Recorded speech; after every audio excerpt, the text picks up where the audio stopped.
Hello and welcome to the latest TeacherMatic video and blog series where we've got teachers talking to teachers about pedagogy and practice. And we've got a focus on TeacherMatic and how teachers are using AI tools and digital learning in its wider sense. And this morning, I'm so delighted to welcome Leanne. So my name's Lynn Taylorson and I'm chatting with Leanne Howe from Gower College, who's going to be explaining to us the wonderful things that she and the team are doing with TeacherMatic and also with, wider digital learning. So Leanne, it'd be lovely if we can open up by just getting you to introduce yourself and tell us a little bit about your role at the college. Okay, thank you very much, Lynn. So my role is the Teaching, Learning and Professional Development Manager, a bit of a mouthful, at Gower College, Swansea. So all staff development kind of falls under me, practitioner development. But also under that falls the digital development and the digital skills as well. So to help me do my job, I have a team of teaching and learning mentors. So we support new practitioners as they come into the workplace. We help them understand the role of FE, because for those of you that have not worked in FE or have made transitions from secondary and into FE, they're all different worlds. So we help support staff with everything from the practice of development, pedagogy and things like that. But we also, like I said, have digital peer mentors as well who come under me, and we're aiming to upskill everyone to be the most competent and confident user of digital tools, digital tech, and be comfortable in the digital space that we have to. Wales, for some people that don't realise, actually has a digital 2030 skills agenda, digital skills agenda. So we have a real push in Wales to make sure that our learners and our staff are fully competent and confident in digital space. And we have a real ambition to take our practitioners and our learners with us and to get them into this what we call transformative space, to try and encourage people to really see digital as one of their core tools, not a bolt-on, not just an extra thing. It is just part of the fabric, part of the digital pedagogy that we do to make sure we're giving the best learning experience possible. So amongst all the other things, that's my role that's probably most relevant to the conversation today. That's a lot of hats. That's a lot of hats, and I love the idea that you're getting this idea of leaders, managers, tutors, support people, mentors, and learners all going on this digital journey together. That's the way to do it, very much, isn't it? So why TeacherMatic? Why was the decision taken by the organisation to use that particular technology? How did your journey begin? So we're very fortunate to be members of the BLC as an organisation, and I remember that was being sort of pushed out. We've got this new tool coming. We've got a free taster and a free trial. So my learning resources manager and I, who are active members of the BLC, took a look at it. And at the time, it was revolutionary but tiny. There were 5 little generators. But even at that point, you could see, okay, and this was back last March, so we're talking March 23. And we're thinking that there's a lot of space, and we're already down our digital journey at that point. I'd already started experimenting with some of the generative AI tools. I could see where it was, where the space was going. There was bits of addition into existing tools that we had. But when TeacherMatic popped up, I thought, okay, there's some legs in this, because it's for teachers. Okay, it's for educators. And then there was a conference, the Grey Gunnog conference, that happens in Mid Wales, and TeacherMatic, so Peter and Jeff of TeacherMatic were present at that session, and they did a little bit more. And what struck me was, by then in that like sort of 6 or 8 week period, the tool itself had grown again. So I could really see some of the things that I thought, oh, I wonder if it could. They'd already started moving on. So I engaged in conversation with Jeff and Peter, who, this is actually key to part of the selection, who were so approachable, so knowledgeable, and so passionate about what they were doing, and the willingness to listen, that we signed up for a trial. So this was before any other trial was going on. So I had 50 licenses that I wanted to try with my digital peer mentors, who represent lots of different academic and vocational areas and skill areas in the college. Because whatever we do, we try and take this universal best fit approach, not oversaturation with as much as we can do. And that was at the back of my mind also. And we also picked some key practitioners in those areas to try the tool out. how it worked. We had a little forum, we had teams, we had regular meetings, we had some training to see how we were thinking of using it and that sort of thing. But actually what I wanted them to do was go away and plug and play. I wanted them to see how they used it organically, as well as some of the structure that I'd given, and to galvanise feedback. And that was the start of our journey with TeacherMatic last March. And then in the July, we took on 300 licenses to roll out across our provision and start taking us on a wider journey through AI. And again, it was the responsiveness of the TeacherMatic team to listening to ideas for generators.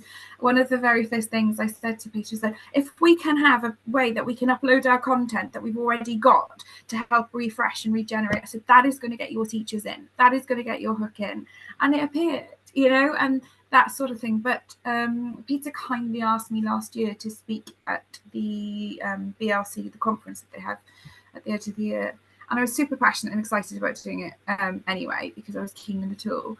But the one thing I really want to get across to people is that pedagogy is at the heart. That's what I'm really passionate about. That's what I think is important. It's not about picking a tool that is fancy just to say you've done it and it's got, it's a nice to have. It has to have purpose. It has to have pedagogy at its heart. Because otherwise all we're doing is just creating this mass amount of multitude of resources, or we're actually creating more of a workload. We're not actually seeing the productivity benefits. So that's why I picked TeacherMatic. It is wonderful, that co-design journey between designers and, if you want to call them clients, but actually it's a teacher dialogue, isn't it? Teachers to teachers, which I think is the real strength of it. So obviously you had a clear strategy from the beginning about, the initial sowing of the seeds. And how has that strategy developed across the organisation as time's gone on since then?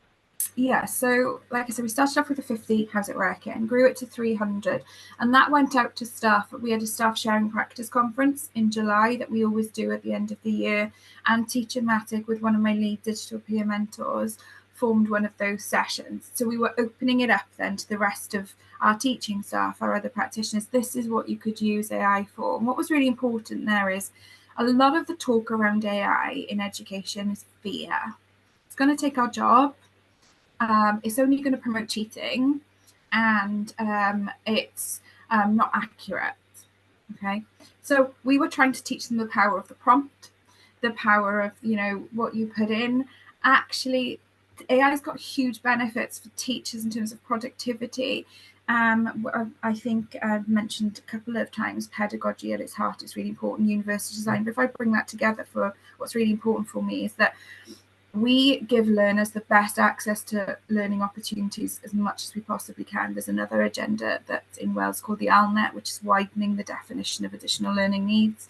And that puts a huge demand and pressure on practitioners and teachers in any guise. So if we can create the best lesson possible that fits the best a range of learners and abilities that we've got, if we can get that right at the outset, every learner feels included, the practitioner doesn't feel overburdened, and everyone's just having a much better time. And that's what I think I want to get across, is what AI can help us do. AI helps us rethink, reposition, repurpose, reevaluate what we're doing, but always with pedagogy at the core, and always looking to create the best experience for the learner. So we demonstrated that. And at the same time, I managed to secure a bid from Welsh Government to support some AI development. And we have been testing AI alongside, TeacherMatic, alongside other tools as well that are available. But TeacherMatic, every practitioner that has been part of the AI project that has been running, it's literally just finished. We've just finished our report for the whole year, and for all our digital peer mentors, constantly benching things, what's really important, and then that responsiveness to go back to Peter and the team and go, actually, this is quite good, or that's a bit clunky, or that's not quite, as important. And we phase this development out with a little bit of willingness and a bit of strategic placement. So if there were areas where we knew that we wouldn't mind enhancing because there was new curriculum, or maybe there'd been challenges or problems, because there are, let's be open, there's always curriculum areas that go through bumps and peaks and troughs. We used some tools, and we used it strategically to do that. And then one of the biggest pushes was for me for work-based learning. because that in itself is a huge entity and is a huge animal. And to try and make usual, in inverted commas, teaching methods and teaching pedagogy apply, sometimes there's again a resistance and a reticence that it doesn't fit, and actually showing the ability to put in through really clever prompting that you can get something that fits you was a huge strategic move for us. And what we've done then is work out how we would sort of have what we call our basic level, where we're calling it practitioner level. This is how you can use each individual generator to generate content. This is how you can link the results of one bit of content from one generator, take it, move it into another. So let's just say you generated a list of scheme of work, okay, for any subject. Then taking that scheme of work content for week 1 generator, taking it out and plugging it into the lesson plan generator, generating a lesson plan. Then, and I know Peter became a big fan of this when we showed him this is what we're doing, then taking something that came out of the lesson plan, and it might have been a generator quiz, or might have been come up with a case study, or it might have even been then a multiple choice question, but then taking that and plugging that into the multiple choice question generator. The amount of time saved, and then the ability to individually, using a toggle bar which took the difficulty up, making sure that the Bloom's elements were in there, allowing us to create multiple and individual assessments you'd never have the time to do. That became a real important thing. How do we do it? So then we said, right, at the basic level, we got practitioner, modifier is linking some of those, and transformative is really taking it a step further. And that is our plan with all our digital. We have all our skills at, so we might have a 365 program because that's the tool that we use. That's our platform. Okay. So PowerPoint has practitioner level, modifier level, transformer level. Same for Word, same for Outlook. And we've done exactly the same with TeacherMatic. What we've got is practitioner level, what we've got is modifier level, and what we've got is transformative level. So everything is always aligned. Everything has got a journey and a progress journey for the learner, which is our staff in this case, to feel comfortable and confident and to go at their own pace, but also feel that there's somewhere for them to go as well. Wonderful. I mean, so many key points there. That key idea, and this is the drum that I'm always banging. Teachers are learners too. We are lifelong learners, and that's so important. But also, you know, in terms of selling it to teachers, having pedagogy at its heart and saying this tool will fit in with your existing pedagogy, rather than here is a black box that you have to try and shoehorn your pedagogy into. So how are you finding now that you've embedded TeacherMatic? How are teachers now using it in practice now they're getting more naturalised in its use? Yeah, and where they're using it is through that sort of, the best they're getting from it is the integrated approach. But I did a poll kind of to have a look where most of the users and what generators they were using. And this, don't forget, this was a snapshot at that time. So lecturers across all subjects generally were using the scheme of work generators, multiple choice questions, and discussion prompts. And what that excites me is the scheme of work, although that's our core and what we do, the fact that they were revisiting it and wanting to look at, is there a better way of doing something? That was really exciting, because that's really what we want all the time, isn't it? To not get stuck, not get entrenchment, and to refresh curriculum. And I can nag and nag and nag all the time and say, can you have a look? Can you have a look? But we're always up against time. So when they started doing that, that was interesting. The multiple choice questions, what that also told me is they were creating opportunities for lots more formative assessment opportunities. And I know that there's that ability to differentiate. So that was really interesting to know that that was one of the top generators. It's not the shortcut. It was about those kind of formative moments, those snapshot moments. And then for discussion prompts, that actually said they were taking more time. Not that they weren't, but they really were taking time to really look for those opportunities to stretch and challenge in the classroom. You know, are there better ways? Are there different ways for discussing and stretching things? Then our lecturers that had an element of curriculum management, they were using lesson observation prompts, because that was really lovely that we saw develop, was the support service. And it's probably something I'll come on to if there's a question, I would imagine, at some point at the end where I think it could go. And around lesson observations, because they're going to look at new practitioners and existing practitioners, and to go and have a look at, you know, what kind of things could I look for, new ideas, how could I explore it. ideas for lesson plans, and then topic notes. And again, that was really nice, because are there different ways, are there different threads of conversation or challenge that we can incorporate? Then work-based learning, which I was really keen to sort of see how that could be used. That again was lesson observation prompts, but what was really interesting is they were picking in the targets, because our work-based learning provision, there's a lot of individual one-to-one basis, and there's a lot of generation of developmental targets, and it's an area we want to get better at, setting more meaningful targets, and they were using it. So that's what was really good, is there's an area, a challenge area that had been identified, and this delivery staff, were responding and listening and going, okay, we know it's a problem, so this is going to help us. So the messages were becoming coherent. Yeah, we've got this can help.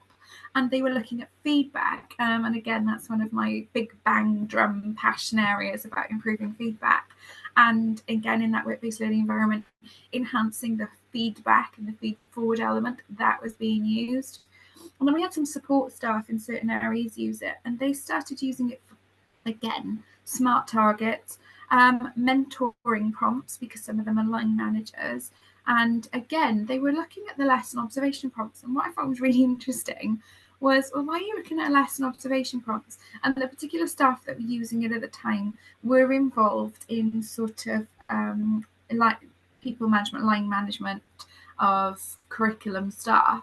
And they were just looking for what could be much more meaningful to put in appraisals and things like that, and developmental. So I thought that was really quite an interesting snapshot at that time of what the most used tools were.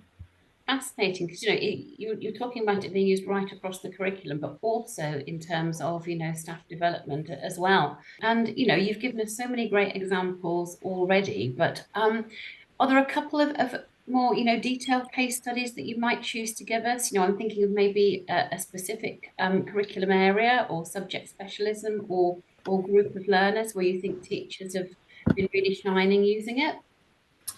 Yeah, so in actually our ILS, our independent living skills teams, we've been using AI a lot. Now, the diversity of the learner in that area is quite really interesting. So they are all have what's the word I want? It's a non-assessed curriculum, which is really hard to plan for, because it's all about destination-led learning. Okay, and that's where the greatest strength has come from tools, from AI tools, because they've created individual tests and differentiated them. Never been able to do that for each learner.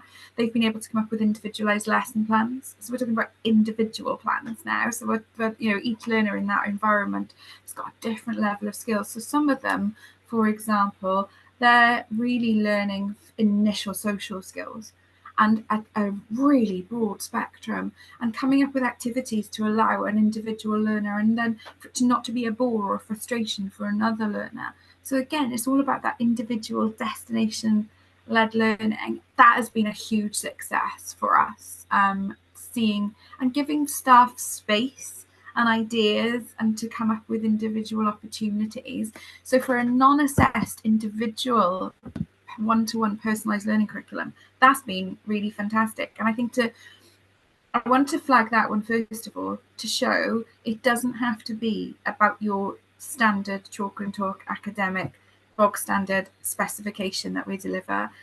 AI can be used for the support and productivity of all curriculum areas. So I really wanted to flag that one up, especially for non-assessed curriculum, because that can translate itself into any skills-based curriculum that you've got, any of those additionality things, and some of those, and tutorial, because those are some of the areas that people often struggle and don't refresh enough.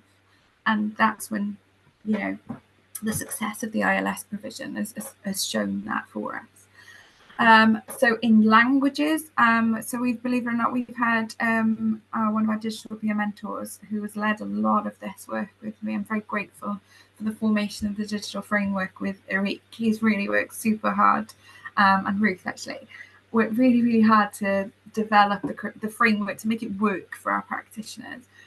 And he's been using it in his language areas, and he's been generating, again, the topic notes. he's been getting the translations and things, but it's that freshness, the ability to not regenerate and regurgitate the same old, to have currency of topic and currency of discussion area.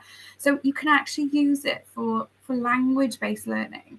And that has been a huge success, because he said it has allowed him to come up with really quick solutions on the hop, because it's cloud-based and it's sitting in his background all the time. So even in the classroom, if somebody said, oh, I need to practice my vocabulary on, on travel, or I need to practice on this, it's generated a new case really quickly, or a set of topics really quickly, ran it through his translation facilities, or he's translated himself because it's just as quick. But that initial getting rid of the blank page and to be responsive, so in languages, and he's been using that to stretch and challenge, and that's been fantastic. So even in languages, he's been able to use it, and that's in traditional academic A-level subjects. So he's been using that. And spectrum, that's amazing. I love that idea where we need to revise this particular topic in personalised learning, and with just a couple of little taps of the keyboard, you can say, oh, and today I think I'd like an Olympic theme, because that's what's going on at the moment. And actually you would have to sit down, as you say, with a blank page and design that from scratch for every major world event. Oh, it's the World Cup, I have to start again and rewrite. And as you say, it can be generated in seconds, can't it? And that's what we're trying to get across. And that responsiveness of AI, but why it works in TeacherMatic, and it can work, and like I said, we constantly use other stuff alongside, other gender prep. But why TeacherMatic works, I think, is because the skin is the generator.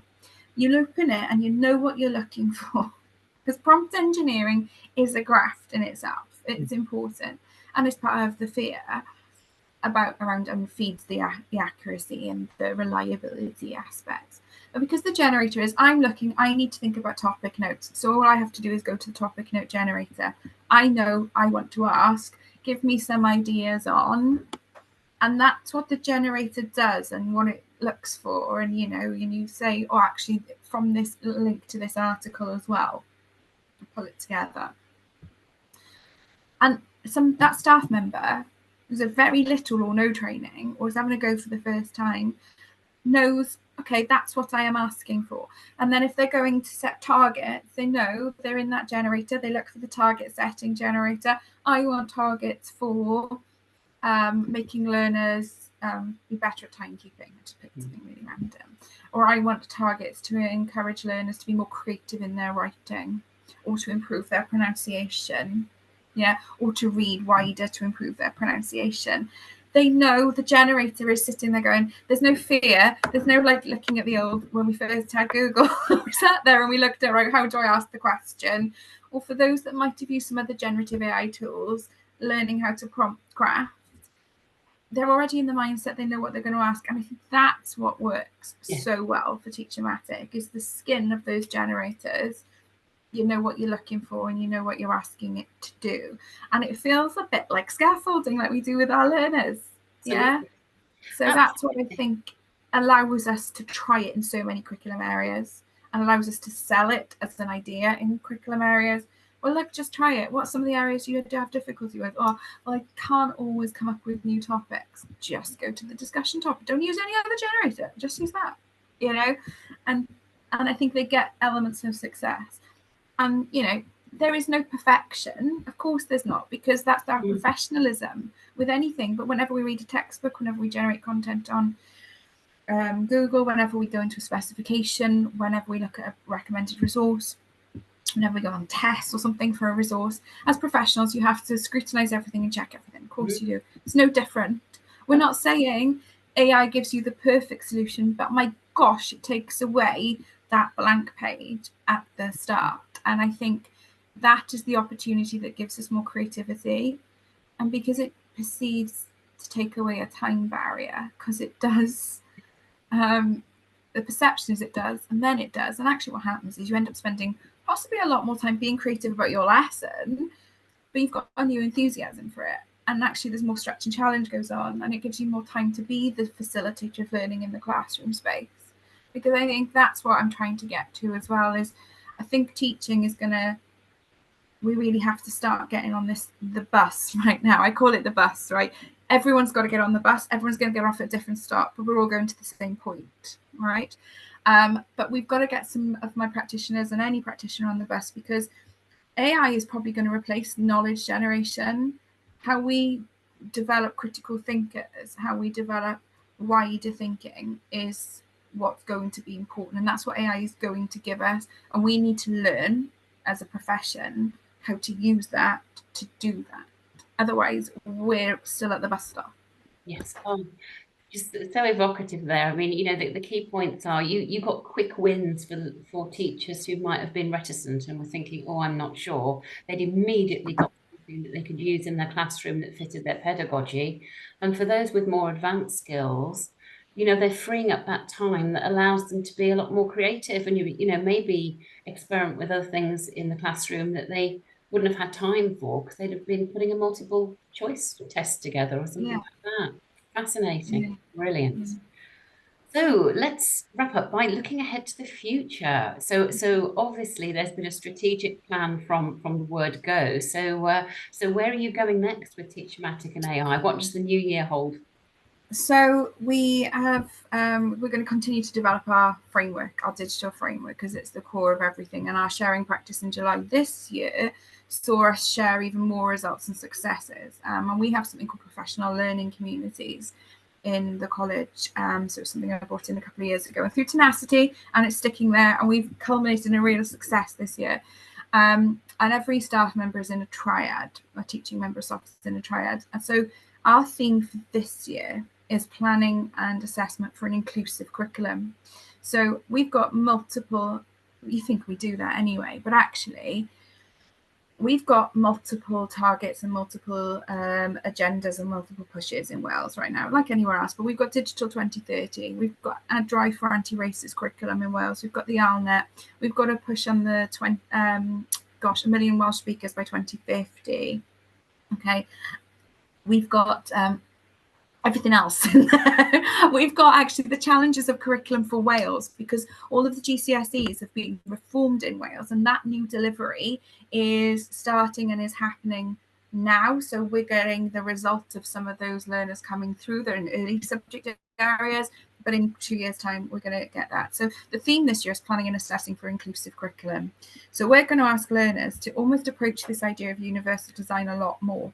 So we're saying you have to tackle anti-racism, you have to tackle cultural appropriations and challenging those things, but also, and you know, it's quite funny, isn't it? The last couple of days, we've seen the rise of that again, that conversation, even though it was not attached towards the terrible incident that sparked it. But how do we challenge, and how do we challenge those kind of things? And that's what we have to do as part of being an educator. So that is going to actually be the drive this year. And that is where AI is going to be. So as part of the guidance, we're going to be clearly signposting where AI tools and supported drop-in sessions and training sessions through our digital peer mentors. So they'll say that we'll invite staff to say, right, you've got a topic, this is how you could use AI to use it, and say, how can I make sure that I'm using reference to multiculturalism, including Welsh, okay, including Wales. How can I make sure that I've got stretch and challenge? Because the ALNet, the Additional Learning Needs Act in Wales, has now defined mental health under it, but also stretch and challenges, which we've always recognised, but it really is now, is part of that agenda. So how can I make sure that my learners with this range of difficulty, because you can do that as part of TeacherMatic, and ensure that we are going to this level of higher order thinking, what topics, what ideas, what lesson plan can I have? And it will help them meet this challenge head on of curriculum. So we're going to be using it and using AI to help scaffold and use that start page to help them meet that challenge for the year ahead.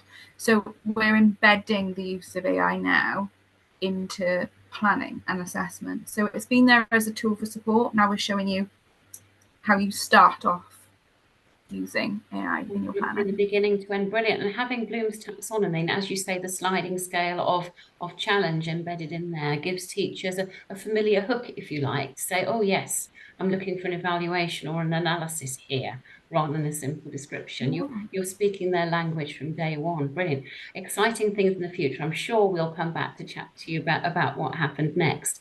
If we can close, what would be your message to an educator who was thinking of using a tool like TeacherMatic or AI in their practice in the next few months, but they're still feeling a little bit hesitant? They've maybe heard some horror stories on the news, which we all have, or they're thinking it's going to be too difficult for them. What would be your message, knowing what you know?